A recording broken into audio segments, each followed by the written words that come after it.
Woo woo. Oh, what's up? What's up, ladies and gents? You ready for another video? You ready? Alright, I'm ready. I'm always ready. You know that? I finally busted out this watch. This watch. I don't know if you notice I got the watch on. My sister Jessica got me this watch. I've kept it in the thing it comes in. Obviously, she definitely didn't buy it. If you know Jessica, sorry. If you knew Jessica, God rest her soul. She didn't buy it, so I kept it in. Like she went out of her way to get it for me and gave it to me as a gift, and I kept it like in the display, the way it was displayed for a long time, and I finally was like, you know what, I'm gonna bust it out. I mean, it ain't no designer watch or nothing, but it has a lot of sentimental value, and everything I have on has value. My wife gave this to me, so it's got a lot of value, and my stepdaughter gave this to me, this bracelet. But my stepfather was talking shit about my charm, saying how his is this and that, and making it like his charms, he's got all these fucking charms and this and that, and what they cost, and he just like didn't off. Like, I don't know what's happened to that guy. That guy, the older he gets, I'm like, all right. And he just never offered me a charm. Not that I wouldn't switch it anyways. I wouldn't take it. I wouldn't put it on. But the guy just, I don't know. It's just almost like he does it on purpose, to be honest with you. Like, he's a really good guy. Like, he's been there for a lot of my life. But the older he gets, he just starts to seem to be more and more resentful about the shit I did when I was a kid. He just still brings up, he'll get drunk and bring up shit I did 20-something years ago. Because I haven't done nothing, you know, that's worth bringing up. Breaking in the house, shit like that I used to do, fucked up shit. I don't even remember shit I always did on Klonopins. They had to put bars on the window in the basement because I broke in, and it's a fire hazard and a half, and he's a firefighter, and he put bars in the window, so he's got an axe down there fucking to break through because it's wood down there, to bust through if there's ever a fire. And it's like, my nephew was down there, and the kid's like 120 pounds. The axe is huge. It's got to be about 60 pounds. There's no way the kid could barely ever lift it. If there was ever a fire down there, he'd be dead. But they got bars in the window for me breaking in fucking 25, 30 years ago. And the shit he just brings up, and I'm like, I was fucking 18 when that happened. I'm 45. Like, what do you... And he left me out of the will. And he uses the excuse, I was in the joint when he made the will. And I'm like, what the fuck's that have to do with anything? I don't understand. What... I still talk to you once a week. You sent, like, once or twice a week. You still sent me money fucking all the time. What does that mean? It's not like I died. What are you talking about? You left me out the will. Okay, you can still change it. Nah. Right. So, my stepfather left me out the will. He is not trying to put me in his will. And, I mean, all the guy does is get drunk and brag about how much money he has. And it's like, it's not even about the money, it's just about the principle. So he's got no one else in his will except for my nephew. One person. All his shit he's leaving to. And it's like, it's just, I'm so tired of him fucking bringing it up and hearing about it.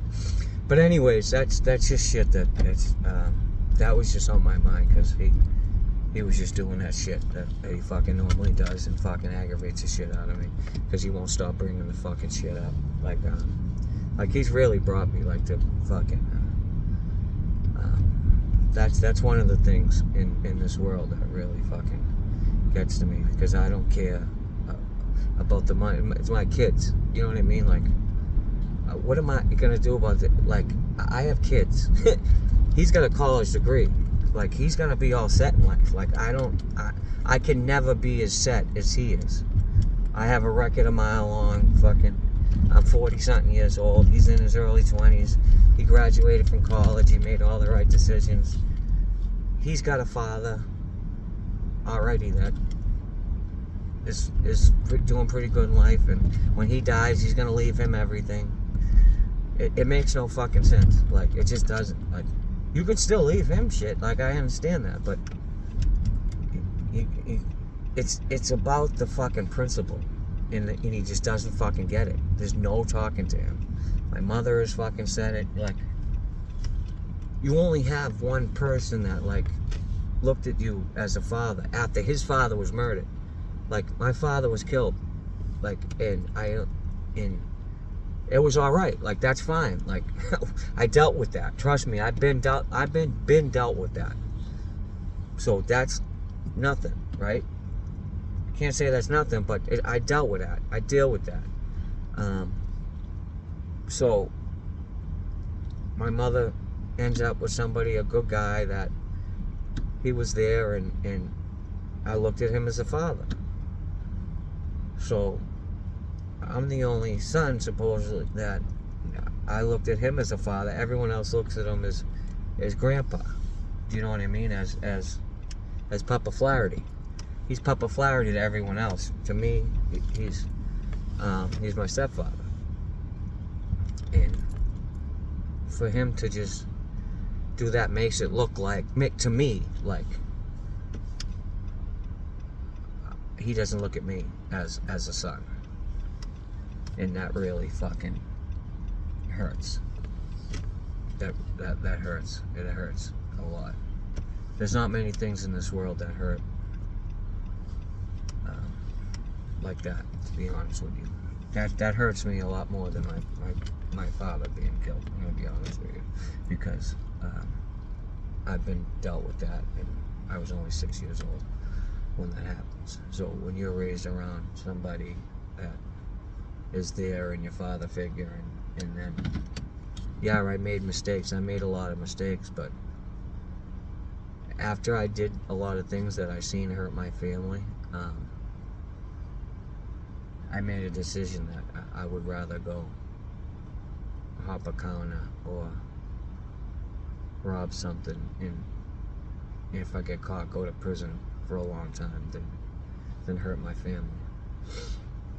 And that's what I did for the past 20 some odd years. So it's been a long time since I did something that would directly hurt them, other than going to prison.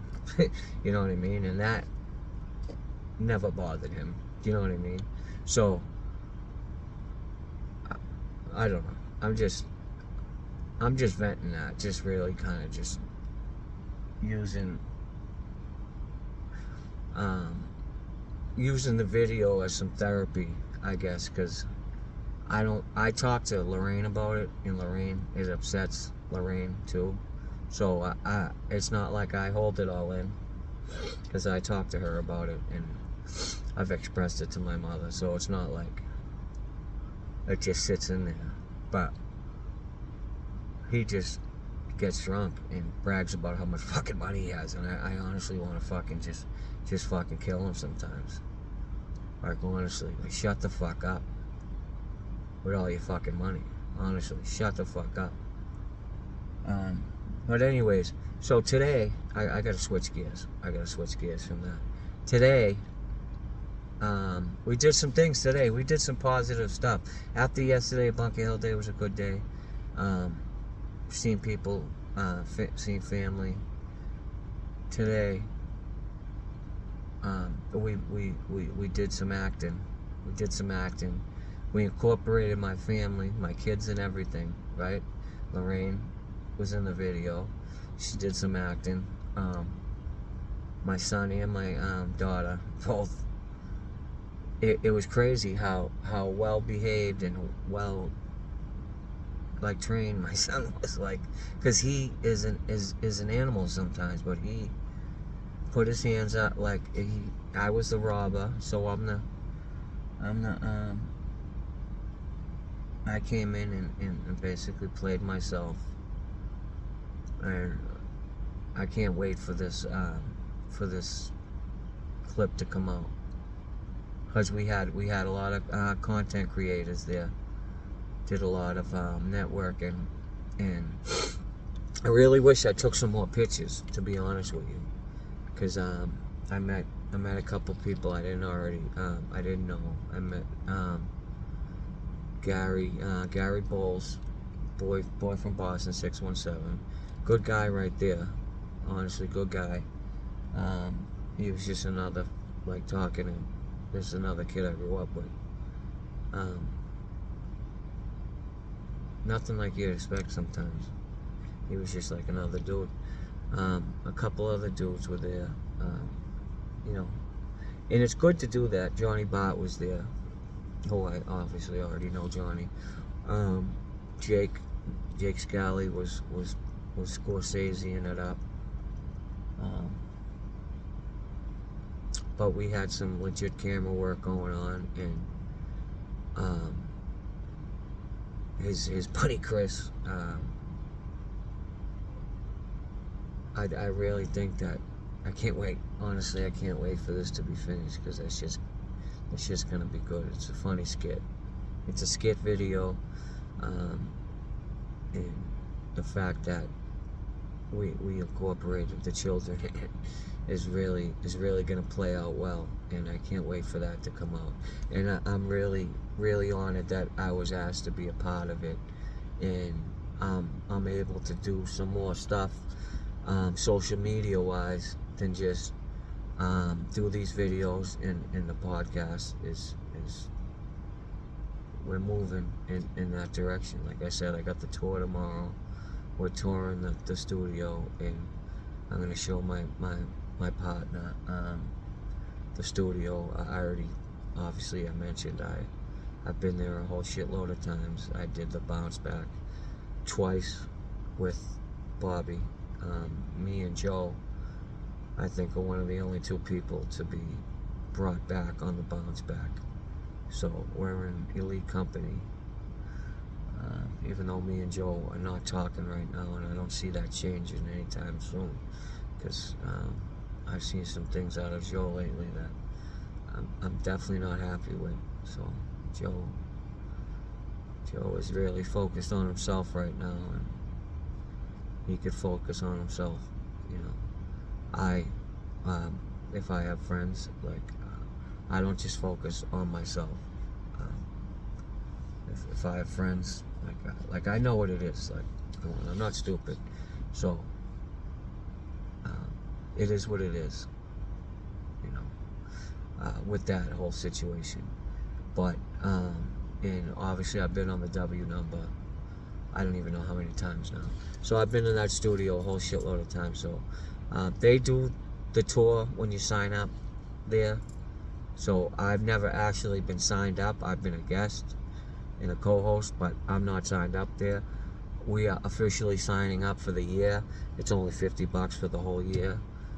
For anyone else who wants to know, to sign up to use the CCTV studio in Central Square in Cambridge. That is going to be our official studio for the Hard Time Real Talk podcast. So we got things going on. I got guests lined up. I do. So episode 1 should hopefully be this week. If not, it will be at the beginning of next week. Tomorrow we are gonna book, like I said in the last video, we are gonna book studio time for the first session. when me, Josh, and Maddie can get in there and start cooking. And my partner, who handles all the social media stuff, is gonna do what he does, and he's showed me a little bit what he can do, and I have trust in him that he knows what he's doing. So we got good things happening. Good things are happening. So next videos, I'll still be doing some videos and telling some stories. I got so many more stories to tell, to be honest with you. I've left out so many more interactions, altercations, and crazy things that I've seen inside and outside of the prison system. There's so many more things that I could talk about that I just haven't got into yet, because I still wanted to wait and kind of get into as I went along. So I'll still be doing some videos as well. So we're gonna mix all this in. We're gonna do this right. We're gonna do the podcast. We're still gonna be banging out some reels from the podcast. Obviously the podcast is gonna be on YouTube, but we're gonna be banging out reels on Instagram, and I'll still be doing these videos on Instagram, so I can, personally, be more interactive with my followers. And if followers, any supporters in my comments have any questions or whatever, I'll use this platform to kind of go over that, or respond to any interaction. I'll get into all that stuff. Okay? Thank you for watching. Thank you for following. I am grateful for each and every one of you. Peace out. Thank you very much. Love you all.